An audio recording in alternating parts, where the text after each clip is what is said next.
И Храпов Илья, да, дорогие друзья, становится лучшим игроком в составе команды «Серебряные акулы». Илья, как играть тебе?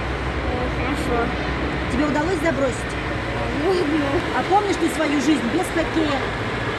Когда ты был малышом, что ты делал? в садик ходил. А сейчас скучаешь по садику, наверное, да? Скучно. Уроки эти. Дорогие воспитательницы, я вас очень люблю. И скучаю по вам.